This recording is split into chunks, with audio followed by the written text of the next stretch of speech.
하나님 말씀은 구약성경 여호수아 1장 5절에서 9절까지입니다. 우리 같이 한 목소리로 함께 읽겠습니다. 내 평생에 너를 능히 대적할 자가 없으니 내가 모세와 함께 있었던 것 같이 너와 함께 있을 것임이니라. 내가 너를 떠나지 아니하며 버리지 아니하리니 강하고 담대하라. 너는 내가 그들의 조상에게 맹세하여 그들에게 주리라 한 땅을 이 백성에게 차지하게 하리라. 오직 강하고 극히 담대하여 나의 종 모세가 내게 명령한 그 율법을 다 지켜 행하고 우로나 좌로나 치우치지 말라. 그리하면 어디로 가든지 형통하리니 이 율법책을 내 입에서 떠나지 말게 하며 주 야로 그것을 묵상하여 그 안에 기록대로 다 지켜 행하라. 그리하면 내 길이 평탄하게 될 것이며 내가 형통하리라. 내가 네게 명령한 것이 아니냐. 강하고 담대하라. 두려워하지 말며 놀라지 말라. 내가 어디로 가든지 내 하나님 여호와께서 너와 함께 하느니라 하시니라. 아멘. 우리가 한번 살펴봤던 말씀이기는 한데 오늘 말씀을 통해서 사람들이 원하는 게 무엇이고 또 하나님께서 우리에게 주시고자 하시는 것, 그러니까 하나님이 원하는 것과 사람이 원하는 것, 그 차이를 우리가 살펴볼 수 있을 것 같습니다. 여호수아에게 여호와 하나님께서 주시는 그 약속, 너와 함께 있을 것이다, 떠나지 않을 것이다, 버리지 않을 것이다. 근데 그 앞에 뒤에 주어진 이렇게 세 가지, 함께 있고 떠나지 않고 버리지 않을 것이라고 하는 이 말씀 앞에 내 평생에 너를 능히 대적할 자가 없을 것이다, 이렇게 되어 있습니다. 그래서 여기서 대적할 자라고 하는 것은 이제 방해가 되는 사람을 말하기도 합니다. 그래서 그래서 우리말 성경에 대적자로 이제 의역을 한 것이지요. 그러니까 일반적으로 이것은 여호수아의 정복 전쟁의 문맥 안에 있기 때문에 그렇게 앞에 선다라고 하는 것이 방해하는 사람, 대적자로 이해할 수 있습니다. 그런데 이것을 조금 시각을 바꾸어서 다른 의미를 부여할 수도 있는 것이, 여기에 대적하다라고 번역된 이 단어를 직역하면 그냥 서 있다라는 뜻입니다. 그냥 서다, 서 있다. 우리말에 그냥 서다, 이런 뜻이에요. 그러니까 누구 앞에 선다라고 하는 것이 반드시 이게 대적하는 의미로만 쓰이는 것은 아니죠. 그래서 누구 앞에 서 있다라고 하는 것은 함께 있는 것을 의미합니다. 누구 앞에 있다. 그러면 이것이 그러니까 긍정적인 의미를 보면 그저 내 앞에 있는 자가 그냥 내 앞에 있는 사람, 이런 의미가 됩니다. 그러니까 누가 누구 앞에 있다라고 하는 것은 두 사람의 관계에 따라서 이 서 있다라고 하는 의미가 다른 거죠. 대적의 관계에 있다면 서로 경쟁하거나 원수의 관계에 있다면 그 누구 앞에 선다라고 하는 것은 싸우는 것을 의미하겠고 방해하는 것을 의미하겠습니다. 그런데 이것이 둘 사이의 관계가 그렇게 부정적인 측면이 아니라 긍정적인 측면이라면 좋은 의미로 쓰일 수가 있는 겁니다. 함께 한다는 의미죠. 그러면 뒤에 나와 있는 여호와 하나님의 이 세 가지의 약속, 함께 있겠다, 떠나지 않고 버리지 않겠다. 그러면 5절의 앞에 능히 너를 대적할, 평생에 너를 능히 대적할 자가 없다는 것과 뒤에 있는 내용이 대조가 되죠. 여호와 하나님은 어떻게 하신다는 거예요? 항상 함께 하신다는 거예요. 그리고 비어있는 그 자리가 내 앞에서 내가 없는 적이 없다는 거죠. 떠나지도 않을 거고 버리지도 않을 거고. 근데 그것을 앞에 모세와 함께 있었던 것 같이라고 이야기합니다. 그러니까 여호수아는 1절에서 모세의 수종자로 묘사되고 있기 때문에 여호와 하나님과 모세의 관계가 어떠했던가 하는 것을 압니다. 늘 하나님께서 늘 모세와 함께 동행하시고 또 더더군다나 그 시내산에서 친히 그 앞에 나타나셔서 돌판을 주시고 말씀을 주셨던 그것을 여호수아는 너무나 생생하게 기억하고 있습니다. 그러니까 모세를 떠올리면 늘 함께 하나님이 함께 하셨던 것을 여호수아는 두 눈으로 직접 보았던 사람이죠. 그러니까 지금 5절에서 이야기하는 이것이 대적이라고 하는 의미가 아니라 함께 있는 것이다. 그러니까 함께 있지 않을 것이다 라고 이것을 번역할 수 있는데, 그렇게 번역을 하고 보면 뭐라는 거예요? 내 앞에, 그러니까 너의 평생 동안 내 앞에는 있는 사람이 아무도 없을 것이다. 그런데 나는 어떻다? 항상 너와 함께 있을 것이다. 이 말씀이 말입니다. 우리들이 예수 그리스도를 믿고 난 이후에 사실은 모든 관계에서 일어나는 큰 변화 중에 하나입니다. 예수 그리스도를 믿지 않고 하나님을 알지 못할 때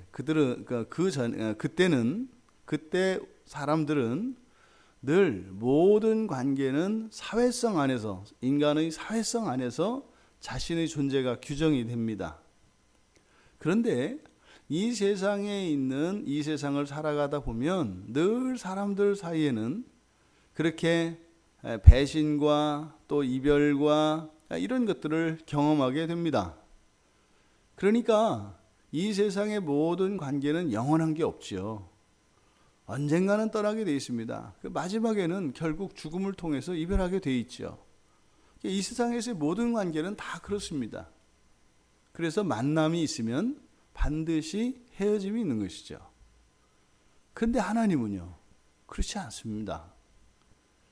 예수 그리스도를 믿는 그 순간부터 이제 하나님은 나에게서 영원히 떠나지 않으시는 분이시죠. 그리고 버리지도 않으시는 분이시죠. 영원부터 함께 했다는 것을 또한 우리는 알게 되고 믿게 되죠. 그러니까 지금 5절에서 이렇게 여호수아가 앞으로 이 정복 전쟁뿐만 아니라 평생을 살아가며 그의 인생에 어떠한 변화가 올 것인가, 누구와 함께 살아가는 인생인가 하는 것을 보여줍니다. 우리들은 하나님과 함께 살아가는 사람들이죠. 늘 하나님 앞에 있는 사람들이죠. 그래서 우리가 하나님에게서 떠나면 이 세상에 아무도 없는 게 됩니다. 우리는 하나님 앞에서만 살아가는 사람들이기 때문에 하나님을 떠나서 있는 그것은 사실은 진정한 의미의 있음이 아니다라는 것입니다. 지금 우리가 인생을 살아가며 그렇게 우리의 인생 안에 대적자도 많았고 또 나를 버리고 떠나는 경우도 많았고, 이러한 관계 속에 있었던 모든 아픔과 이런 고통을 주었던 이 모든 일들이 바로 영원하신 하나님이 아닌 정말 그저 아침 안개에 불과한 사람들의 존재 안에 영원성을 부여함으로써 우리 스스로 겪었던 자가당착인 것을 깨닫게 합니다. 우리에게 기쁨과 만족을 주실 수 있는 분은 오직 예수 그리스도 한 분밖에 없습니다. 지금 여호수아에게 하나님께서 이 부분을 가르쳐주고 계십니다. 어느 누구도 여호수아 앞에 다른 어떤 사람은 있을 수 없다. 오직 하나님만이 있을 것이다. 만약에 여호수아가 이제 앞으로 정복전쟁을 하고 이 가나안 땅에서 들어가서 살 때 하나님이 아닌 어떤 사람을 의지하거나 어떤 사람을 찾고자 할 때 여호수아의 마음속에는 허무가 찾아올 것이고 외로움과 고독이 찾아오게 될 것입니다. 그것은 여호수아 인생에 무슨 문제가 있어서가 아니라 바로 여호수아와 함께 늘 함께 하시는 하나님, 이외에 다른 어떤 존재에게서 그 하나님께서로부터만 얻을 수 있는 그 완전한 만족과 완전한 사랑을 다른 곳에서 얻고자 할 때 그러한 일들이, 그러한 어려움이 있을 것이다 라고 하는 것을 가르쳐 주고 있습니다. 그리고 이제 6절에서부터 9절까지 강하고 담대하라 라고 하는 말을 이제 3번이나 하십니다. 강하고 담대하라, 강하고 담대하라, 강하고 담대하라. 그런데 강하고 담대하라고 하는 말씀 뒤에는 약속이 주어집니다. 강하고 담대하라, 강하고 담대하라. 그러면서 6절에서 내가 그들의 조상에게 맹세하여 그들에게 주리라 한 땅을 이 백성에게 차지하게 하리라. 지금 여호와께서 주시는 말씀이 좀 이상합니다. 지금 약속은 여호수아에게 주시는데 그 땅은 누구에게 줘요? 백성에게 줘요. 너에게 주겠다 이렇게 하지 않습니다. 그러니까 백성에게 주겠다 이렇게 얘기합니다. 근데 사실은 여호수아가 이 백성들의 지도자이기 때문에 백성들에게 주시려면 먼저 여호수아에게 주셔야 되는 거죠. 그런데 말씀을 그렇게 안 하세요. 마치 여호수아에게 주면 여호수아가 백성들에게 주지 않을 것처럼 말입니다.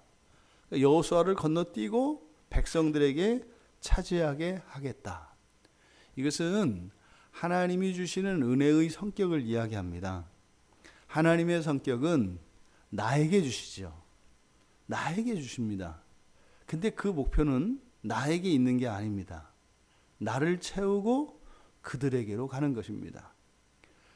우리 가정 안에서 저에게 은혜가 주어지면 이것은 저희 가정에게 부어집니다. 우리 교회 안에서 저에게 은혜가 주어지면 그 은혜는 이 교회에 부어집니다. 그것은 여러분도 또 마찬가지입니다. 하나님이 주시는 은혜는 이렇게 확장성이 있고 밖으로 뻗어나가려고 하는 이런 힘이 있기 때문에 내 안에서 갇혀지지 않습니다. 강하고 담대하라 라고 하는 첫 번째 약속, 이 백성에게 조상들에게 약속했던 그 땅을 차지하게 할 것이기 때문이다. 그리고 두 번째로 다시 강하고 담대하라. 그런데 여기에는 이제 강조가 되어 있습니다. 오직 강하고 극히 담대하라. 이것은 똑같이 강하고 담대하는 것이죠. 근데 이번에는 강하고 담대하라 라고 하면서 거기 이제 추가됩니다. 추가된 내용은 율법, 모세가 명령한 율법을 다 지켜 행하고 우로나 좌로나 치우치지 말라는 겁니다. 근데 이제는 이 조건이 주어지고 이렇게 따라서 하면, 그리하면 이렇게 됩니다. 그리하면 어디로 가든지 형통할 것이다. 이 형통한다고 하는 것은 존귀하게 되는 것이라 그랬습니다. 그저 일만 풀리는 정도가 아닌 거예요. 내 뜻대로 내가 원하는 대로 일이 만사 형통한다 할 때 우리가 생각하는 형통과 다릅니다. 그 안에는 형통만 있는 것이 아니라 존귀하게 여겨지는 겁니다. 무슨 말이냐면 명예와 인정이 있다고요. 하나님의 백성들이 이루는 성공, 이 형통에는 단순히 어떤 일들이 잘 되는 것만을 의미하는 것이 아니라 그 되어지는 그 일들을 통해서 주변에 있는 사람들의 평가가 하나님께 영광을 돌리게 되어 있다는 거예요. 그러니까 다르다는 겁니다. 이게 중요한 초점은 그 일이 내 뜻대로 되느냐 안 되느냐, 성공이냐 아니냐, 이것이 중요한 것이 아니라 그것을 넘어서서 그렇게 되어지는 일들을 통해서 존귀하게 되는 것을 말합니다. 다르다는 거죠. 달라. 그것은 바로 하나님께 돌려질 영광이기 때문에 그런 것입니다. 그리고 또다시 이제는 강하고 담대하라 이렇게 얘기합니다. 강하고 담대하라. 지금 이렇게 말씀을 지켜 행하고 또 이것을 그 말씀을 지켜 행하고 좌로나 우로나 치우치지 않는 것이 입에서 떠나지 않게 하고 그것을 묵상하고 그렇게 생각에서 떠나지 않는 거죠. 입에서 떠나지 않고 생각에서 떠나지 않고 삶 속에서 떠나지 않고 입과 생각과 행동 속에서 그렇게 그 모세에게 주셨던 그 율법이 계속 함께 한다면 여기는 이제 형통하는 것에 하나 더 추가돼서 평탄하게 될 것이며 이 평탄이라고 하는 것은 우리가 걷는 그 길에 일어나는 장애들이 사라지는 것을 말합니다. 장애들이 사라지는 것은 두 가지입니다. 하나, 고속도로가 뚫리면 돼요. 길이 쫙 탄탄대로가 열려서 그렇게 그냥 고속도로 같이 되면 그러면 우리가 가는 그 길이 평탄하게 될 것입니다. 길이 바뀌었으니까 말이죠. 두 번째로 또 평탄하게 되는 방법이 있습니다. 길이 울퉁불퉁하고 협곡이 있고 그렇다 하더라도 내가 나가는 내 마음속에 그 길을 걷고 있는 나의 마음속에 담대함이 있고 그런 방해나 이런 험로가 전혀 문제가 되지 않아도 평탄한 길이 됩니다. 그러면 우리들은 사실 뭐 그렇다면 그냥 길을 고속도로 깔아라 주시는 것이 좋겠네요. 이렇게 선택을 합니다. 그렇게 평탄해야 되는 것이 길이 편편해서 평탄하게 되는 것이고 또 그렇지 않더라도 그 모든 길을 평탄하게 걸을 수 있는 사람이 돼서 평탄하게 되는 방법이 있다면 사실은 모든 길을 다 평탄하게 걸을 수 있는 사람이 되는 것이 훨씬 우월한 겁니다. 훨씬 나은 거죠. 왜요? 환경의 지배를 받지 않으니까요. 근데 우리들은 사실 우리 자신을 못 믿기 때문에 그렇게 하지 마시고 그냥 길을 평탄하게 해주셔서 제가 뭐 그렇게 못 되더라도 평탄한 길을 갈 수 있게 해주세요. 이렇게 이제 우리들은 바라게 돼 있어요. 이게 우리의 관심, 우리의 관점과 하나님의 관점이 다릅니다. 우리가 얼마나 이렇게 조심성이 많고 염려가 많고 걱정이 많은가 보세요. 그럼 하나님께서 내가 내 길을 평탄하게 해주겠다라고 했을 때 내가 열심히 하고 조심조심해서 어떤 일들을 하면 그것이 뭐 이렇게 사고나지 않고 또 일이 꼬이지 않고 순조롭게 착착착착 이렇게 진행되어진다면 여러분 생각을 해보세요. 좋습니다. 그런데요, 금세 실증을 느끼게 될 겁니다. 만약에 여러분들이 어떤 일을 하는데 하기만 하면 다 돼요. 하기만 하면 다 돼요. 그러면 일 자체에서 여러분들은 만족감을 얻는 것이 아니라 그리고 거기에서 감사와 찬양이 나오는 것이 아니라 금세 교만하게 되어 있고 그것으로 우리들은 정욕을 쫓아 살게 되어 있습니다. 정말로 만사 형통한다면 말입니다. 이어서 세 번째로 다시 한번 강하고 담대하라 라고 말씀하십니다. 그러면서 이제 여기에서는 맨 앞에 5절에서 이야기했던 것과 같이 다시 하나님이 함께 하신다라고 하는 이 말씀이 주어집니다. 그러니까 강하고 담대하라라고 말씀하시면서 약속들이 주어지는데 이것은 충분히 우리들로 하여금 동기부여를 해줍니다. 왜요? 이렇게 해서 이렇게 말씀을 지키면서 치우치지 않고 늘 묵상하고 또 그렇게 생각 속에서 머릿속에 생각하고 입에서 떠나지 않고 우리의 삶 속에서 늘 실천하며 살아가면 하나님께서 우리를 형통케 하실 것이기 때문에 우리는 충분히 그것을 할 만한 동기를 가지게 된다는 겁니다. 그런데 맨 끝에서 강하고 담대하라 라고 말씀하시면서 주어지는 것은 약속이시기도 하면서 강하고 담대하는 이유로서 제시합니다. 첫째, 강하고 담대해야 되는 이유, 첫 번째가 무엇이에요? 여호와께서 명령한 것이기 때문이에요.